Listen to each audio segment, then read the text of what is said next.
सरकार ने इश्यूज को डायवर्ट करने के लिए इस इश्यू को ये निकाले। जर इथली तरुण पिढी आत्महत्येच्या मार्गावरती जात असेल तुम्ही ते काढलाच मुद्दा त्याच्यापैकी आम्ही त्याच्यावर घेतो कारण की तो आमच्या अस्तित्वाचा प्रश्न आहे। इन्होंने मुझ पे आरोप लगा दिया कि मैंने मुद्दा लगा।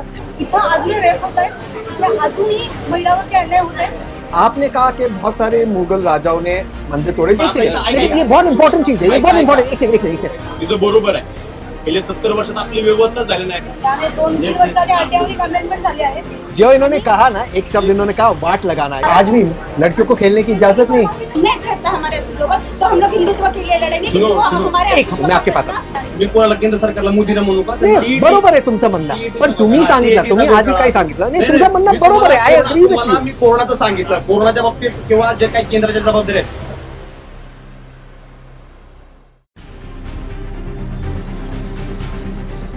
डिस्क्लेमर से तो आपको पता चल ही गया होगा कि इस वीडियो में हम तूफान मचाने वाले हैं।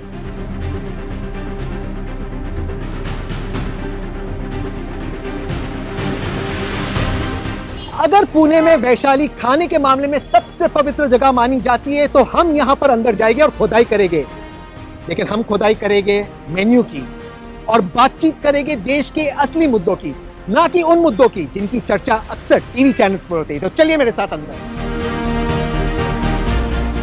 अब हम वैशाली के अंदर आ चुके हैं और जैसे कि आप सब देख सकते हो कि रेस्टोरेंट पूरी तरह से पैक थे, तो ढूंढते हैं कि हम किसे ज्वाइन कर सकते हैं, किस टेबल पर हम जा सकते हैं और असली मुद्दों पर हम बातचीत कर सकते हैं। तो यहां पर है एक यंगस्टर्स का ग्रुप, तो चलते हैं इनके पास, देखते हैं ये हमसे असली मुद्दों पर बातचीत करते हैं या नहीं।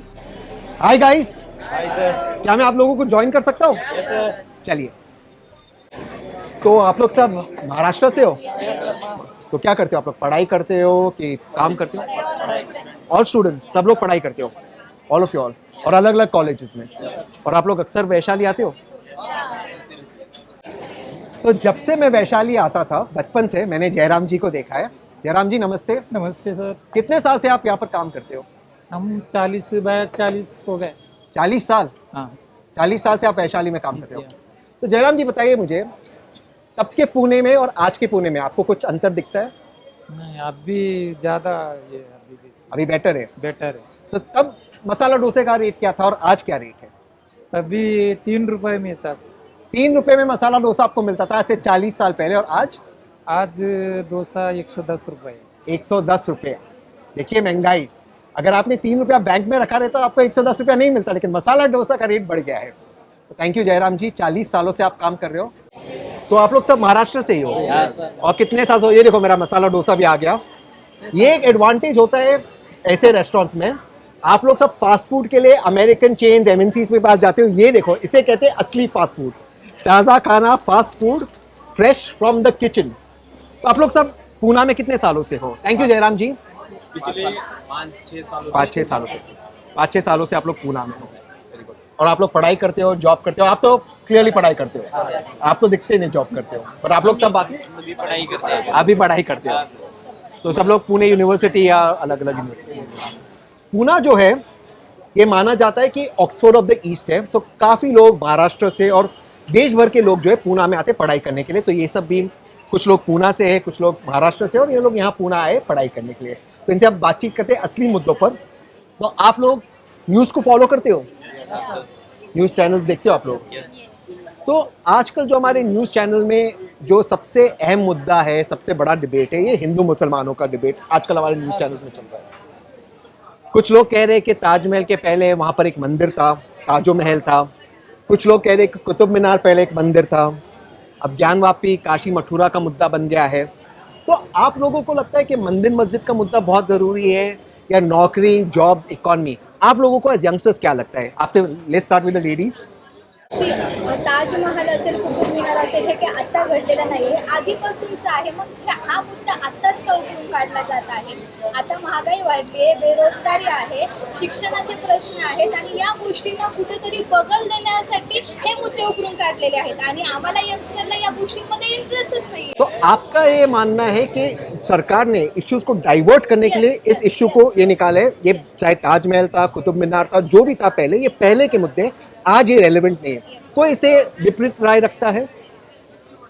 आप बोलिए। फिर है कि फर्स्ट स्टेटमेंट जो आपने दिया हाँ। कि ऑक्सफोर्ड ऑफ द ईस्ट, हाँ। पुणे को ऑक्सफोर्ड ऑफ द ईस्ट हम नहीं मानते, ये नालंदा ऑफ द ईस्ट है। Very good. भारतीय सभ्यता, संस्कृति और भारतीय धरोहरा, इस धरोहरा की रक्षा करना भी इस युवक का काम है। जितना महंगाई का, बेरोजगारी का, एजुकेशन का मुद्दा जरूरी है, उतना ही भारतीय सभ्यता, संस्कृति और इसके रक्षण का विषय भी उतना ही जरूरी है। लेकिन जैसे ये कह रहे हैं कि न्यूज इसलिए ये बनाया जा रहा है क्योंकि जो असली मुद्दे उनसे डाइवर्ट करना है। देखो, इसके पहले 70 साल कांग्रेस का राज्य था, उन्हें ये विषय नहीं चाहिए था। उनको क्या आस्था, उनकी क्या आस्था है, वो खत्म हो रहे। अब हमारा आस्था है नया हिंदुस्तान है, नया मोदी का हिंदुस्तान है, सब करेगा, घर में के घुस में मारेगा भी, और जो हमारी आस्था है उसको बाहर भी लाया जाएगा।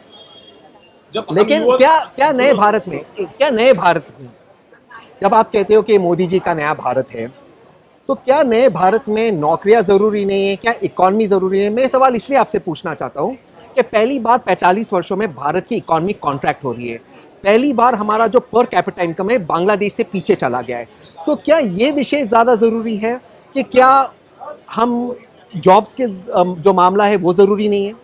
जैसे दादा ने कहा कि we should focus on both the things equally, मतलब हम लोग को जीडीपी भी इंक्रीज करना है, कंट्री का इकोनॉमी भी अच्छे तरीके से आगे लेके जाना है, but at the same time we should not forget our culture and tradition, because once we start forget our culture and tradition, I feel that the geography of the nation or the country or the geographical boundaries will be in danger if we forget our history or culture and tradition. So we should give the equal importance to both the sides. Equal importance to both the sides. एक second, इस side भी जाते हैं, we should be balance on both sides, नहीं तो कहेंगे मैं सिर्फ राइट के पास जा रहा हूँ।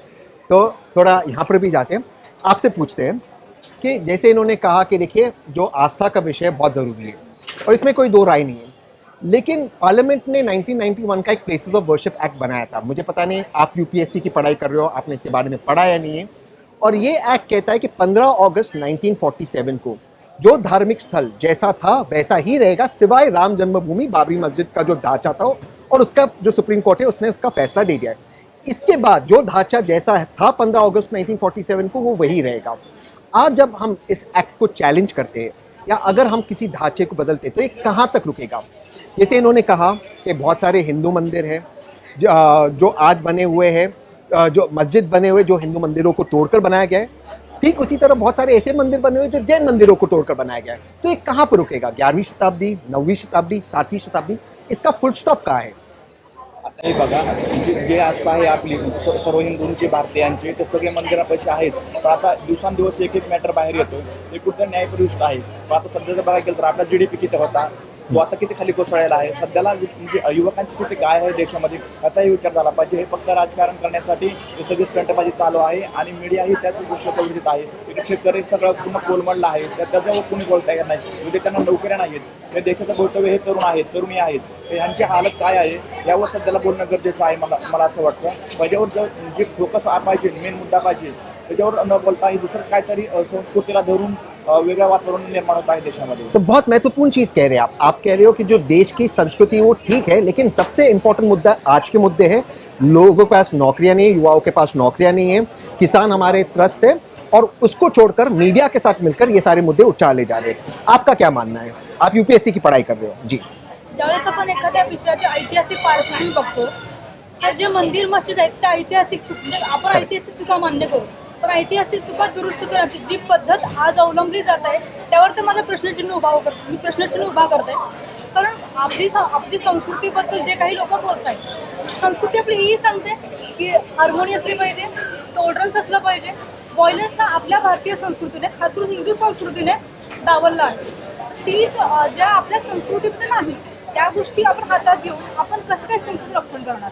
मुळात भारताची व्यवस्था ही वसुदेव कुटुंब व्यवस्था अशी आहे, करेक्ट, आपल्याला सर्वांना सामावून घेऊन पुढे जायचं आहे।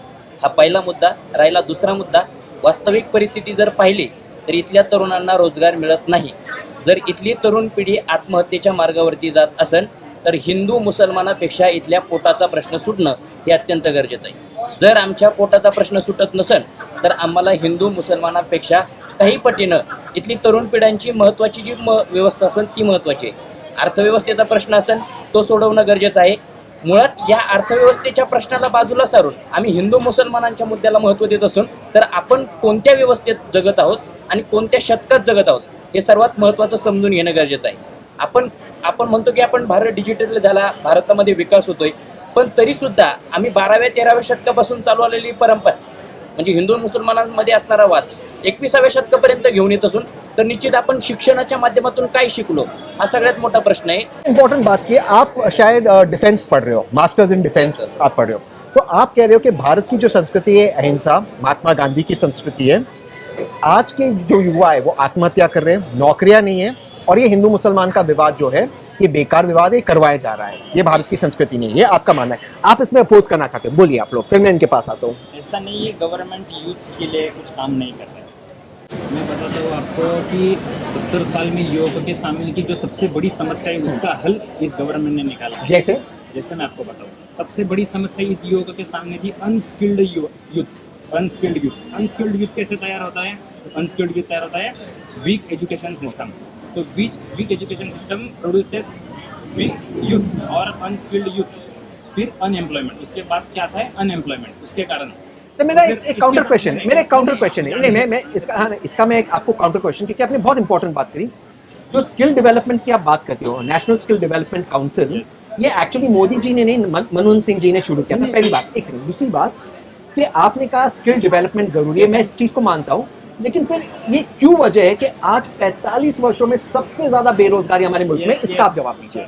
उसका कारण है हमारे वीक एजुकेशन सिस्टम। अभी इस गवर्नमेंट ने जो new education national education policy जो लाई है उसके कारण वर्ष स्किल्ड स्टूडेंट, स्किल्ड लेबर और एंटरप्रेन्योर ऐसे निर्माण होंगे आने वाले समय में। यस। तो आप तो काफी यंग लगते हो, आपके पास आता हूं, फिर आपके पास. तो ये कहते हैं कि देखो अस्तित्व का मुद्दा बहुत जरूरी है, ये कहते हैं, ये लोग कहते हैं, इनका मानना है कि पुरानी बातें छोड़ो, कल की बात पुरानी, नए दौर में लिखेंगे नई कहानी. आप क्या मानते हो? एक ही कहना है, जब हिंदुत्व का मुद्दा आता है, जब कोई भी महाराष्ट्र में इलेक्शन होता है, उस इलेक्शन के टाइम में क्यों मुद्दा आता है, जब 5 साल में क्यों नहीं आता? बहुत, एक सेकंड, मैं ये पूछ रहा हूँ, तो इनका ये कहना है कि जब भी महाराष्ट्र में या देश में कोई चुनाव आते तभी ये हिंदू मुसलमान के विवाद निकलते हैं. तो आपका इस पे क्या कहना है? कि इस देश में हर साल कोई ना कोई इलेक्शन है, छोटे बड़े इलेक्शन बार मतलब साल में दो बार तो ऐसा आता है कि 2 बार इलेक्शन रहते हैं कुछ ना कुछ, तो फिर मुद्दा कब आएगा? कभी ना कभी तो मुद्दा बाहर आना है। तो ऐसा कुछ नहीं है कि तो आप नहीं मानते हो कि ये मुद्दा पोलराइजिंग है, इलेक्शन में एक पॉलिटिकल पार्टी को इससे फायदा मिलता है, आप नहीं मानते इसे? आप नहीं मानते? नाही, मैं ऐसा नाही मानती हूँ. और जो परकीय आक्रमणांचा जो विषय आहे की परकीय आक्रमण इथे आले तर ते दुसऱ्या कोणाच्या तरी संस्कृतीची वाट लावून स्वतःचं तिथं अस्तित्व आणि स्वतःची संस्कृती जोपासणं, मुळातच मला एक अमानवी कृत्य वाटतं की तुम्ही दुसऱ्या कोणाची तरी संस्कृती पार त्याचा वाट लावताय आणि तुमची संस्कृती तिथे निर्माण करताय. अच्छा, दिस इज टोटली रॉन्ग. जो इन्होंने कहा ना, एक शब्द इन्होंने कहा वाट लगाना, ये टिपिकल महाराष्ट्र पूना का शब्द है. वाट लगाना यानी कि हिंदी के शब्द में बैंड बजाना. हा जो प्रश्न चालू आहे भारतामध्ये हा इतका महत्त्वाचा आहे की हा पहिला प्रश्न आहे. दुसरा प्रश्न भारताची GDP, भारताची इकॉनॉमी, भारताची व्यवस्था, हा गोष्ट तितक्याच महत्त्वाच्या आणि आपल्या नॅशनल एज्युकेशन पॉलिसीचा प्रश्न. इन्फ्रास्ट्रक्चर भारतामध्ये आहे का? आम्ही ज्या खेडेगावातून येतोय, माझा भाऊ आहे 10वीला झाला, त्याला 3 विषयाला शिक्षण नव्हतं, 10वी त्याला 3 विषय स्वतः अभ्यास करून काढलाय. मग मुली शाळेमध्ये आले, आम्हाला मुलीला खेळायला परवानगी नाही आहे. आज भी लड़कियों को खेलने की इजाजत नहीं. आता ह्याला विचारा, ह्याच्या वर्गातल्या मुली 2:30 वाजता, आम्हाला 2:30 वाजल्यानंतर 2:30 सुट्टी असते, मुलं शाळेच्या वेळेतून डबे जेवायला घरी जातात, मुली जात नाही. मुलीला परवानगी आहे, शाळेला ग्राउंड नाहीये. आम्हाला, मी स्वतः टेबल टेनिस प्लेअर होते, पण मला कधी टेबल शाळेमध्ये खेळलं दिलं गेलं नाही. इन्फ्रास्ट्रक्चर अजिबात नाही आहे. आणि त्या तालुक्यातून गेले, त्या तालुक्याला फक्त एक कॉलेज आहे, त्या कॉलेजची इन्फ्रास्ट्रक्चर सगळ्यात बेकार. प्रत्येक वेळी पॉलिटिक्स. इव्हन मी स्वतः ज्या कॉलेजमध्ये होते, माझ्या कॉलेजवरती रेड पडली होती आणि जी कॉपी केस झाली, त्या कॉपी केस मी हे आंदोलन केलं होतं की आमच्या कॉलला आमचं सेंटर रिटर्न द्या. युनिव्हर्सिटी सेंटर काढून घेतलं. इन्फ्रास्ट्रक्चर पूर्णपणे बेकार आहे. जिथे इन्फ्रास्ट्रक्चरच नाही तिथे तुम्ही काय नॅशनल पॉलिसी आहे? बहुत इम्पोर्टेंट. इनके पास आते, फिर मैं आपके पास आता हूँ. आप क्या बोलना चाहिए, फिर मैं आपके पास आता हूँ. सर, आजचा तरुण जो आहे तो मंदिर, धर्म, मस्जिद हा विषयावरती भडकवला जातोय आणि तो इझिली भडकतोय आणि त्याच्यामध्ये महत्त्वाचं हा ते मीडियाच. आताच उदाहरण घ्या ना सर, तरुणांच्या प्रश्नासाठी तुम्ही आम्हाला बोलवलं आणि तुम्ही आमच्यामध्ये धर्म, मस्जिद झालं. तुमचा मुद्दा जो आहे म्हणजे तुम्हाला ज्या इंटेन्शननी तुम्ही हे घेतलं तर एकदम सक्सेसफुल झालेला आहे असं मी म्हणते. आणि मला बोलू द्या सर, बोला ना. आता इथे आपण बघतो बेरोजगारीचा विषय निघाला. इथं कोणच बेरोजगार नाही, पण आम्ही बेरोजगारीवरती बोलतोय. पण ज्या मुलाला किंवा ज्या युवकाला ऍक्च्युअल रोजगार हवा आहे आहे तो घरात बसलाय, त्याला त्याच्या बेरोजगारीची जाणीवच नाही. आणि होईल तरी कशी? मोबाईल मधला 2 GB डेटा त्याला त्याच्या बेरोजगारीची जाणीवच करून देत नाहीये. वर्षाला 1 करोड जॉब देऊ अशी ज्यांनी आश्वासनं दिली त्यांनीच आमच्या तरुणांची वाट लावलेली. एखादं काम जर तुम्ही यशस्वी करत असाल, मेट्रो उभारली, सगळीकडे तुम्ही फ्लेक्स लावून त्या कामाचं श्रेय घेता. आमच्या सरकारने मेट्रो उभारली, आमच्या सरकार, मग आमच्या एवढ्या युवकांचं तुमच्या या आश्वासनांमुळे बळी गेलेला आहे, त्यांना रोजगार भेटला नाहीये. मग ह्या चुकीचं तुम्ही प्रायचित्त भोगणार का? तुम्ही लावणार का बॅनर रस्त्यावरती की आमच्या या चुकीच्या आश्वासनामुळे भारतातल्या तरुणांचं भविष्य उद्ध्वस्त झालंय, हे आमच्या नाकर्तेपणाचं कर्म आहे, ते तुम्ही स्वीकारणार का? हे आहे का या सरकारमध्ये ताकद? बहुत इंपॉर्टेंट चीज आपको, आप इसका जवाब दीजिए. इन्होंने कहा है कि मोदी जी ने ये वादा किया था कि 1 करोड़ उन्होंने कहा 2 करोड़ नौकरियां हर साल देगी, वो दे नहीं पाए. तो जब मोदी जी हर चीज पे अपने फोटो डालते हैं, फ्लैग डालते हैं, मेट्रो पर या वैक्सीन पर, तो क्या मोदी जी इसकी भी जिम्मेदारी लेंगे कि मैं नौकरियां नहीं दे पाया? तो नौकरियों के मामले पर देखो ये मुद्दा उठ रहा है. नौकरियों के मामले पर क्या आप मानते हो कि भारतीय जनता पार्टी जो वर्तमान सरकार है वो पूरी तरह से फेल हो चुकी है? क्या आप इस चीज को मानते हो? कम से कम देखिए, मैं उसका पहले इनका भी जवाब दूंगा, पहले उनका जवाब दूंगा की आई तुझं कॉलेज कोणतं आहे? तो उससे क्या कॉलेज मतलब है? नाही, एक बार म्हणजे कॉलेज कोणतं आहे ज्या ठिकाणी मुलींना शिकू दिलं नाहीत, ह्यात सगळ्यात पहिल्यांदा याचा निषेध व्यक्त करतो. आणि मी शिकवलं नाही म्हटलं, खेळायला खेळणं ते खेळायचं परमिशन, कारण की आज आपण बघू शकताय की भारताला गोल्ड मेडल मिळवून देणारी एक मुलगीच आहे. जर ह्या देशात जर मुलींना असं शिकवलं जात तर त्याचा निषेधार्थ म्हणजे त्या व्यक्तीचा निषेधच केला पाहिजे. जे काही इथलं शासन आहे त्या शासनाने मुलीला जे शिकवण्याचं जे काही त्यांचं आद्य कर्तव्य असतं, ज्या महाराष्ट्राला सावित्रीबाई फुलेंचा महाराष्ट्र म्हणून जातो, तर त्या महाराष्ट्रात जर मुलींना खेळू दिलं जात नाहीये की शाळेमध्ये तिला खेळण्याची परमिशन दिली जात नाही, खरंच लाज वाटण्यासारखी गोष्ट आहे महाराष्ट्रामध्ये. तर सगळ्यात पहिल्यांदा मी याचा निषेध करतो. आणि दुसरी गोष्ट म्हणजे असं काही नाहीये की भारत सरकारमध्ये जॉब भेटत नाहीत, कुठले जॉब नाहीत ताई, असं मी म्हणणारच नाही की जॉब नाहीत. प्रत्येक जॉब निघतायत, जॉब देत आहेत. सरकार जिम्मेदारी, कारण की मोदी सरकार म्हणतायत की सगळी जिम्मेदारी माझी आहे, चांगलं झालं तर मोदींचं, वाईट झालं तरी मोदीचं. पण आता इथं ऐका. ये बहुत इंपॉर्टेंट चीज है, ये बहुत इंपॉर्टेंट. एक सेकंड आप इसी पर आप ना, एक व्यक्ति कहेगा जिम्मेदारी मेरी है, तो लोकतंत्र में ऐसे नहीं होता. लोकतंत्र में सुनो, कलेक्टिव. आपने बोला कि मोदी जी लेंगे, क्या मोदी जी ने ली है जवाबदारी कि पूरे हिंदुस्तान की जवाबदारी वो खुद के कंधे पे लिए. आप मानो या ना मानो, लेकिन आपने क्या पूछा कि मोदी जी ले सकते क्या? हाँ, मोदी जी ने लिया है. तो अगर लिया है तो क्या फिर मोदी जी इसके लिए जिम्मेदार नहीं कि देश की इकोनॉमी घट रही है, नौकरियां नहीं है, जैसे ये कह रहे. मैं उसके ऊपर तो बोलूंगा ही, लेकिन मुझे ऐसा कि क्या महाराष्ट्र में बीजेपी गवर्नमेंट है? नहीं है, महाराष्ट्र में तो बीजेपी गवर्नमेंट नहीं है. तो महाराष्ट्र के गवर्नमेंट अभी 2 साल से बीजेपी नहीं है. नहीं, वो कह रहे, उनका कहना है कि अभी भाजपा ही थी ना अभी 2 साल से. आज के 70 साल में से 5 साल बीजेपी का गवर्नमेंट था और उसके पहले 4 साल का गवर्नमेंट महाराष्ट्र में था. पेट्रोल देखो, उसके पहले का डीजल देखो. मुझे आंसर कंप्लीट उनको करने दो, फिर हाँ, उनको कि पेट्रोल का भी निकालेंगे, उसमें क्या है, उसका 5 भी साल ये लेंगे. तीन पार्टी साथ में आकर इन्होंने गवर्नमेंट फॉर्म किया है. तो इनका अगर देखेंगे तो तीनों पार्टी के एक मंत्री जेल में है. एजुकेशन सिस्टम की बात करेंगे और जो युवकों का प्रश्न है एमपीएससी यूपीएससी, लेकिन कांग्रेस का कोई जेल में नहीं है. कांग्रेस का कोई जेल में नहीं है. ये कांग्रेस का नहीं है, राष्ट्रवादी का जेल में. आपने कहा तीनों पार्टी का, तो आपको नहीं, करेक्ट मतलब करना कोई ना कोई तो जेल में है इनके पर वो government सेंट्रल में- एजेंसी इसके द्वारा. अरे बाप रे. आणि आरोप सिद्ध नाही झालेले अजून. न्यायप्रविष्ट म्हणताना तुम्ही. आरोप सिद्ध नाही झाल्याबद्दल जेलमध्ये शिक्षा भोगतात मला आहे. एक सांगा तो मैं जेल में, तो अगर हम उसमें जाते तो जेल में तो फिर अमित शाह जी भी गए थे. वो मुद्दा नहीं, मुद्दा ये है कि आज मोदी जी ने कहा कि मैं आपको 2 करोड़ नौकरियां दूंगा, मैं भारत की इकोनॉमी और जीडीपी को बढ़ाऊंगा. जब मनमोहन सिंह जी प्रधानमंत्री थे, नए फॉर्मूला से फिर मोदी जी ने फॉर्मूला चेंज किया. भारत की जीडीपी औसतन 10% थी, वो आज घट के एक जमाने -27.3 हो गए. अब वो 8% बढ़ेगी भी, तब भी वो -21 है. जीडीपी घटी है. पहली बार 50 वर्षों में हमारी जीडीपी घटी है.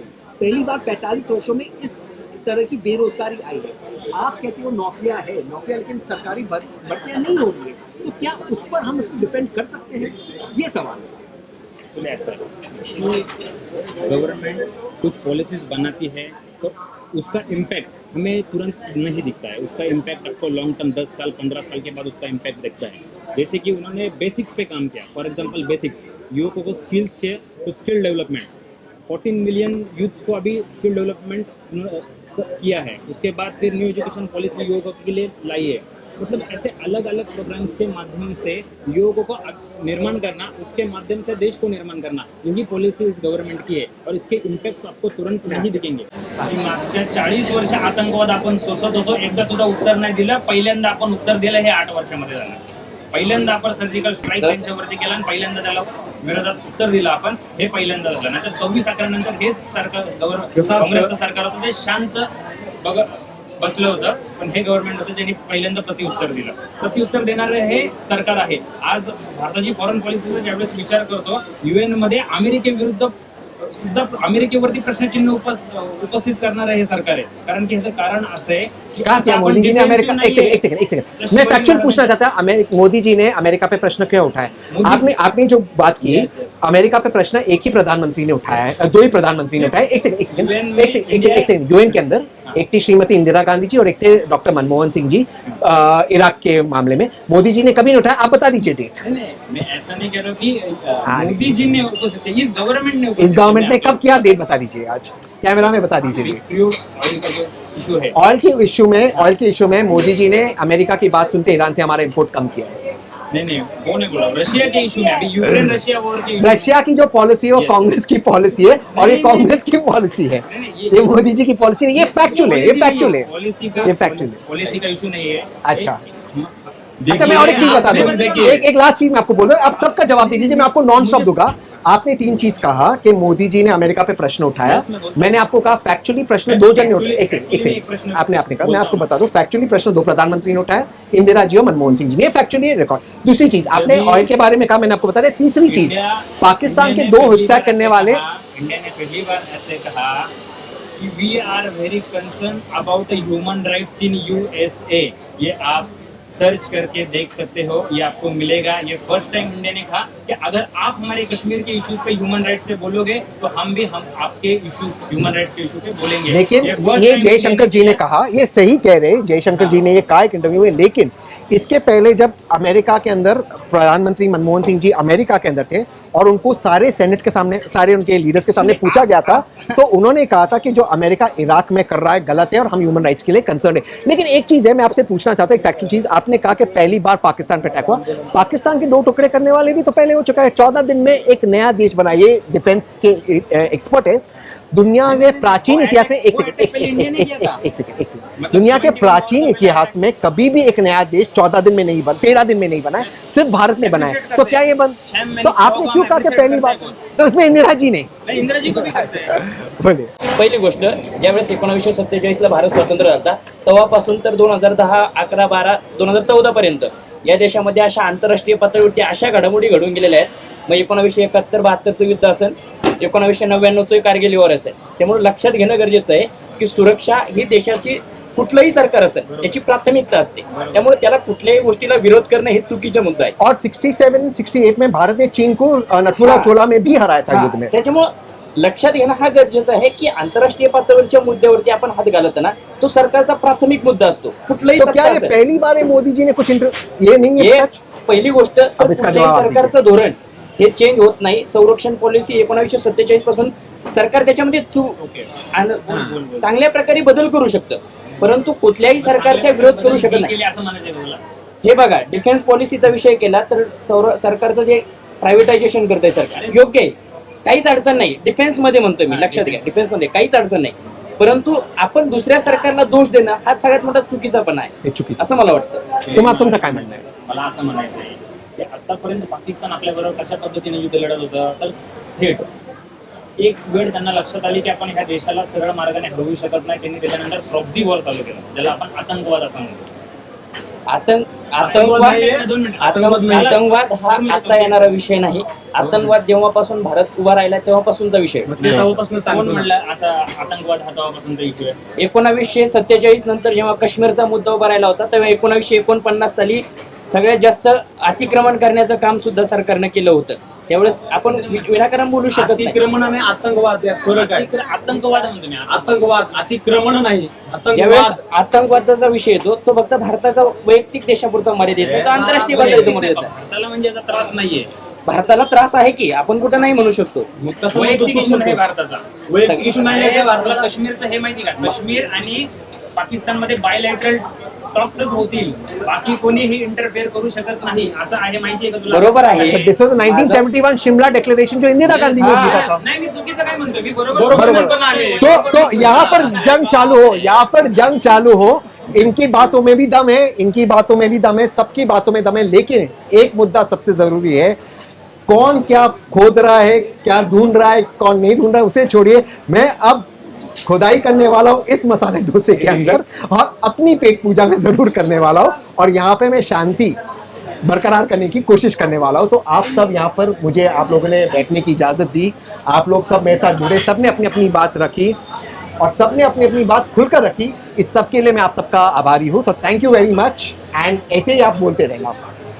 धन्यवाद. धन्यवाद. चलो खाओ आप लोग सब, इतना नहीं खाते, खाओ यार.